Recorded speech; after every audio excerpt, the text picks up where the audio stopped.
Touch screen classes में आपका स्वागत है। आज मैं आपको यहाँ पे एलपीपी का ग्राफिकली प्रॉब्लम लेके आया हूँ। ये एलपीपी का है जो कि आपका बीएससी पार्ट 1, बीएससी पार्ट 2, किसी किसी यूनिवर्सिटी में पार्ट 3 में भी रहता है। तो सबका अपना अपना रहता है टर्म तो वहाँ पे, लेकिन ये आपके हर यूनिवर्सिटी में मैथ ऑनर्स वाले स्टूडेंट्स के लिए ये बहुत ज़्यादा यूज होता है। और फिर उसके बाद इकोनॉमिक्स में भी आपका इसका बहुत ज़्यादा यूज होता है। इकोनॉमिक्स जिनका ऑनर्स रहता है तो उनके कुछ पेपर जो रहते हैं ना इकोनॉमिक्स में, तो उसमें आपका ये पीजी वाले विभाग में बहुत ज़्यादा क्वेश्चन को क्या किया जाता है, पूछा जाता है। तो चलिए हम यहाँ पे क्या करते हैं, फिलहाल ये हम मैथ ऑनर्स के लिए है तो इसमें कोई दिक्कत नहीं होगा। तो यहाँ पे ऐसा कोई क्वेश्चन है, यहाँ पे लिखा हुआ है solve graphically the LPP problem. मतलब कोई एलपीपी को हमको ग्राफिकली सॉल्व करना है जहाँ पे मैक्सिमाइज पूछ रहा है।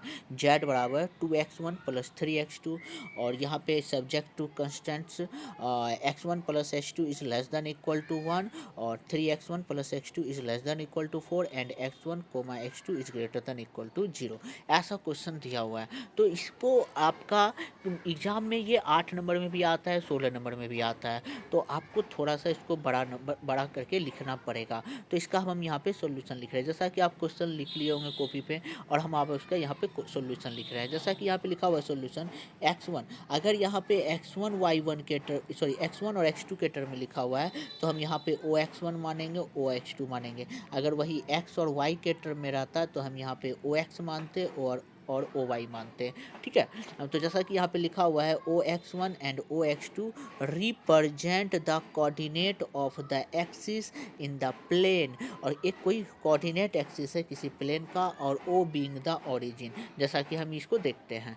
फर्स्टली सबसे पहले we observe that any point x1 और x2, हमको कोई ऐसा पॉइंट को ऑब्जर्व करना पड़ेगा इस प्लेन में जो कि सेटिस्फाइड करता है इस कंडीशन को। कौन सा कंडीशन, जो कि क्वेश्चन में हम देखे थे लास्ट में, x1 is greater than equal to 0 और x2 is greater than equal to 0, lie in the first quadrant. जो कि फर्स्ट क्वाड्रेंट में क्या करता है, लाई करता है। कैसे फर्स्ट क्वाड्रेंट में लाया, क्योंकि x1 आपका 0 से बड़ा है और x1 0 से बड़ा या बराबर है तो वो पॉजिटिव होगा, और x2 भी आपका 0 से बड़ा या बड़ा है तो प्लस प्लस, हम जानते हैं फर्स्ट क्वाड्रेंट में प्लस प्लस रहना पसंद करता है।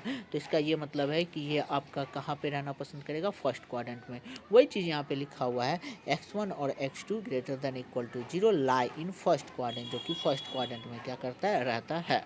अब हम यहाँ पे लिखते हैं 10 आवर सर्च, हमें एक सर्च करना पड़ेगा कोई desire point x1 x2 will be restricted to the first quadrant, जो कि फर्स्ट क्वाड्रेंट को रिस्ट्रिक्ट करता है। तो सबसे पहले हम फिगर को ड्रॉ करते हैं। Next we draw the graph, अब हम ग्राफ को ड्रॉ करेंगे constants in the considering them of equality. सब तो ग्राफ को ड्रॉ करने के लिए इक्वेशन को हम इक्वलिटीज करेंगे। तो ऊपर में जो क्वेश्चन इक्वेशन दिया हुआ दो इक्वेशन, उसको हम क्या किए, इक्वलिटीज किए। इक्वलिटीज करने पर आपका x1 plus x2 is equal to 1 and 3x1 plus x2 is equal to 4 आ गया। इक्वलिटीज करने के बाद अब हम इसको क्या करते हैं, ग्राफ ड्रॉ करते हैं। तो फिगर हम यहाँ पे लिखते हैं वी ऑब्जर्व दैट, हम ऑब्जर्व करते हैं ये मेरे पास स्ट्रेट लाइन है x1 plus x2 is equal to 0 cuts in the x1 axis. अगर x1 पे कट रहा है तो आपका x2 क्या हो जाएगा, 0 हो जाएगा। अब जैसे यहाँ पे x2 पुट करेंगे 0 तो x1 क्या हो जाएगा, 1 हो जाएगा। अब इसके बाद एंड x2 पे जब कट करेगा तो x2 आपका x1 आपका 0 हो जाएगा। अब x1 जैसे 0 हो गया तो x2 क्या हो जाएगा, 1 हो जाएगा। फिर उसके बाद दूसरा लाइन लिखते हैं the straight line 3x1 plus में x2 इज इक्वल टू 4। अब यहाँ पे cuts in the x1 axis, जब ये x1 में एक्सिस में कट करता है तो x1 में कटेगा तो x2 इसका 0 हो जाएगा। x2 जैसे 0 हुआ तो x1 का मान निकल गया। फिर इसका जब x2 में कट करता है तो x1 आपका 0 हो जाएगा और x1 जब 0 करेंगे तो x2 का मान 4 हो जाएगा। ये तो बहुत ईजी है, ये पहले से भी आप क्या कर चुके हैं, पढ़ चुके हैं। लेकिन हाँ, हम अब इस पॉइंट को नाम रख देते हैं, जैसे इसका नाम रख दे ABCD। अब हम इस लाइन से क्या कर लेते हैं, ड्रॉ कर लेते हैं फिगर।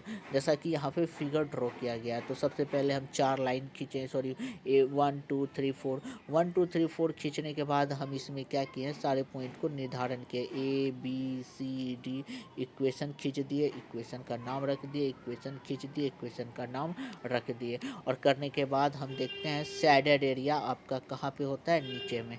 तो पहले हम आपको ये भी बता देते हैं कि अगर कोई लाइन ऐसे खींचा रहता है किसी इक्वेशन पे। हम फिर से कट करते हैं।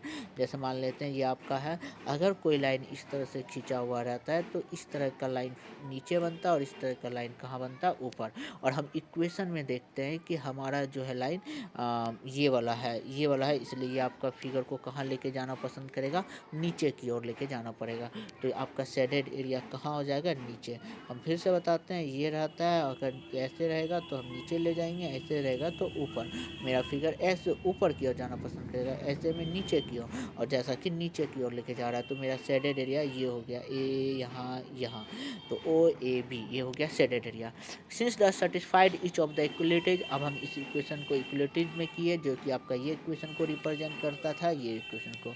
अब हम इसमें क्या कर देते हैं, ये थोड़ा सा अब आपको लिखना पड़ेगा। We find the feasible region, अब हमको फिजिबल रीजन फाइंड करना of the linear programming problem in the intersection of all feasible region in the inequation which contains the origin, जो कि कंटेंट करता है किसी ओरिजिन को।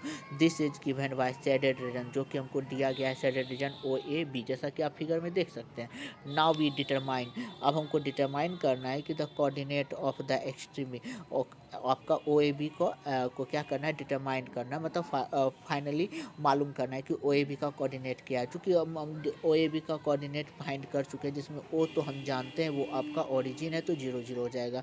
ए का कोऑर्डिनेट क्या हो जाएगा, 1 0, बी का कोऑर्डिनेट क्या हो जाएगा, 0 0 1। अब हम फिर इसको कैलकुलेट करते हैं। Now we calculate the value, यहाँ पे यू होगा, value of Z is equal to, अब हम जेड को लेके आते हैं शुरू वाले क्वेश्चन को, और वहाँ पे लिखते हैं। यहाँ पे सबसे पहले कॉर्नर पॉइंट लिखा जाता है, यहाँ पे वैल्यू लिखा जाता है, ये थोड़ा सा मिस्टेक स्पेलिंग में, ठीक है। Value of Z is equal to 3x1 plus 2x1 plus 3x2। अब हम इसमें ये पुट करेंगे 0 a b, तो पता चला कि हमको मैक्सिमम वैल्यू निकालना था, तो इस पॉइंट पे क्या है, मैक्सिमम है, तो b पर मैक्सिमम है, तो यहाँ पे लिखेंगे therefore maximum of Z is attend at the point b, और वो पॉइंट b क्या वैल्यू रखना पसंद करता है, 3। तो ये था आपका ग्राफिकली सॉल्यूशन। तो ये आपको इतना अगर आप लिख देते हैं तो इसमें कभी भी एग्जाम में नंबर नहीं काटेगा, और ये एलपीपी का बहुत इंपॉर्टेंट क्वेश्चन है, और ये बहुत साल बाद प्रत्येक साल लगभग अप्रॉक्स ये क्वेश्चन पूछा जाता है, ठीक है। अगर आपको वीडियो पसंद आए तो प्लीज़ लाइक शेयर और सब्सक्राइब कर लीजिए। Thank you.